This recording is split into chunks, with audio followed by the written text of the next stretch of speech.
Message तो उनको भी गया। अब लेकिन वैसी बात नहीं है। आज से पहले जब लड़के पढ़ रहे हैं, शिक्षित बन रहे हैं, तो इतना बता देते हैं कि आने वाला।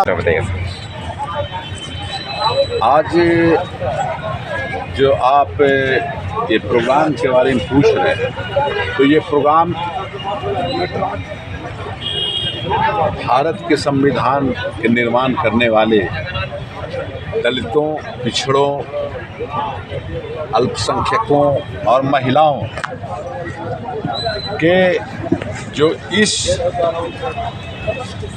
प्रदेश में खास करके उठाकर उन्होंने जो लाया, राष्ट्रीय सतह पर जो उनको जगह दिया, बाबा डॉक्टर भीमराव अम्बेडकर जी का आज 134वीं जयंती है और उस जयंती पर बहुजन समाज पार्टी विधानसभा गुरुआ की ओर से ये कार्यक्रम का आयोजन हुआ पूरे विधानसभा के स्तर पर, ये बताने के लिए अगर भीम न होते तो इस देश के अल्पसंख्यक, दलित, पिछड़ा, सामान्य वर्ग के न्यायप्रिय लोग और ख़ास करके आधी आबादी महिलाओं की है, वो अपना हक और इंसाफ से वंचित रह गए।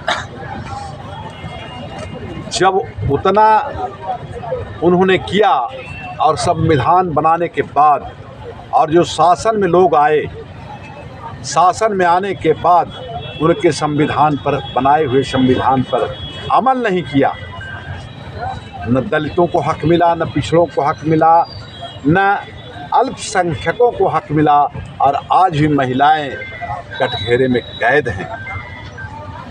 सबसे आज़ादी के लिए बहुजन समाज पार्टी, खास करके हमारी नेता बहन कुमारी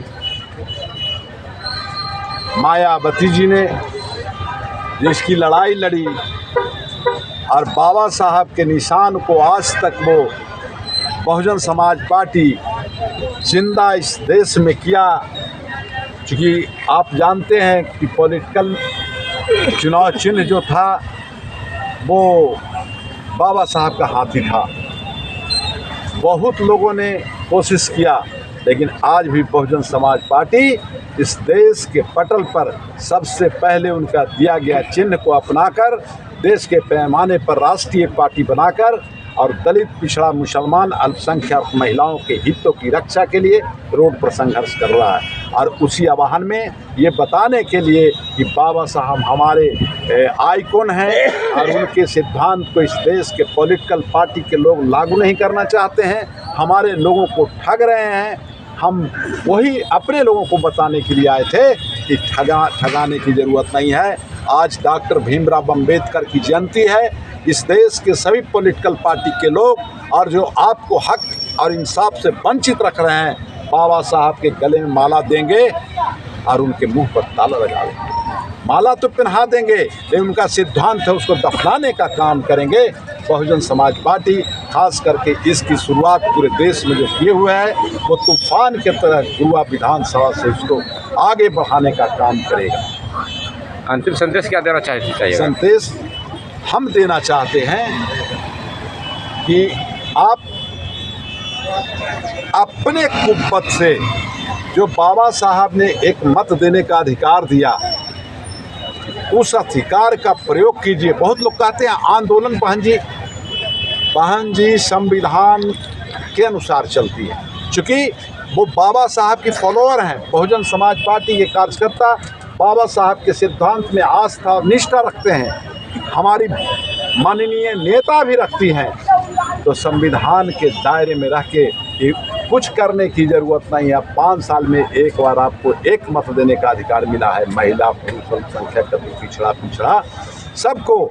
और अगर आपने सिर्फ उस वोट को बिना किसी से पूछे जाने अपने हितैषी और अम्बेडकरवादी आंदोलन के लोगों को मदद करके विधानसभा में भेजिएगा, तो बाबा साहब का सपना जो ऐसे उन्होंने सत्ता पर कब्जा करने के लिए इशारा किया था, वो पूरा हो जाएगा।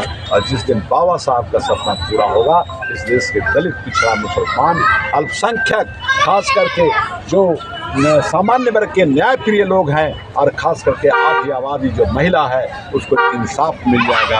यही हम संदेश देते हैं। आज जैसे अनुवादी लोग जो भी है वो 14 अप्रैल को ही बिस्वा के रूप में क्यों मनाते हैं? क्या उनका मकसद क्या है कि बाबा साहब के जन्मदिन को मतलब उनको दबाने का क्या? अब आपको बताते हैं कि उनका प्रयास बराबर रहा है कि इनका ध्यान को भटकाया जाए। आज यहाँ जो आप देखें, आज बिस्वा के नाम पर बहुत लोग जैसे पूरा बगल में लगता है, कुछ लोग टूटे हुए होंगे, ऐसे तो उनको भी गया। अब लेकिन वैसी बात नहीं है। आज से पहले जब लड़के पढ़ रहे हैं, शिक्षित बन रहे हैं, तो इतना बता देते हैं कि आने वाला 2, 4, 10 साल के बाद बिना दलित के, बिना पिछड़ा के, बिना अल्पसंख्यक के, बिना महिला के नेतृत्व के इस देश में सरकार नहीं बनेगी। अब जब नहीं बनेगी, जब उसकी सरकार बनेगी तो बाबा का साहब का संविधान लागू होगा। और जब संविधान लागू हो जाएगा तो जो हम चाहते हैं इस देश में लोगों का कल्याण करना, उसमें कोई। आपको डर नहीं लगता सर?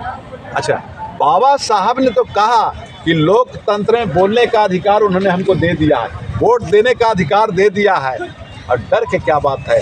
जब क्रांति के लिए तैयार, क्रांति ऐसा नहीं कि गोली और बारूद चलाना, क्रांति विचारी क्रांति, हम विचार का प्रचार कर रहे हैं। अब क्रांति करने वाला चाहे भगत सिंह हो, चाहे डॉक्टर भीमराव अम्बेडकर हो, मान्यवर काशीराम हो, जगदेव प्रसाद जी हो, ललाई सिंह यादव हो, रामस्वरूप वर्मा हो, साहू जी महाराज हो, ज्योतिराव फूले हो, कोई किसी से नहीं डरा। आज भी उनका किताब में नाम दर्ज है और बहुजन समाज पार्टी इस काम को करेगा। बहुत सारे ऐसे पॉलिटिकल पार्टियां हैं जो बहुजनों को सिर्फ बलगलाती हैं और फिर वो जब बहुजन का उनका पावर मिल जाता है, वो सत्ता में चले जाते हैं, तो वो फिर दूसरी पार्टी को ज्वाइन कर लेते हैं। तो उनके लिए आप क्या कहना चाहेंगे सर? देखिए, अब आपको बताते हैं, ये अभी तक हमारा जो समाज है, जिसको बाबा साहब ने संविधान के आधार पर हक और इंसाफ अधिकार दिया, वो पहचानने में भूल कर रहा है, क्योंकि वो समझ में नहीं करता। जैसे आप पहले जानते थे, लोग हमरे क्या कहते थे कि दान करा तर जबा, दान करा तर जबा। हमारा आदमी लगता था ना कि हथवा का इशारा कर रहा तर जब, देखता था, उसको दिमाग नहीं काम करता था, माने ऊपर जबा। तो अब 3 गाय में 1 गाय दान कर दिया तो क्या गाय बचा? 2 तो तर गए। तो कहा कि तर जब, मुँह से तो ठीक है बोल रहा, लेकिन ऐसे कर रहा, आप समझना कि ऊपर जाओ, ऊपर ना गए, आप तर गए। 3 से 2 हो गया तो तरे न गए। कहने का हम ये कह रहे हैं कि वो पहचानने में, वो तो है, गले में माला डालते हैं, मुंह पर ताला लगाते हैं। इस देश के जिस दिन सरकारी स्कूलों में एक पुस्तकालय खोलकर बाबा साहब के साहित्य को रखकर और उसको कोर्स में साबित कर देगा, तो इस देश के हर बच्चा अपना और पराया का पहचान करेगा। और जब पहचान कर लेगा तब फिर कोई किसी का कुछ चलेगा।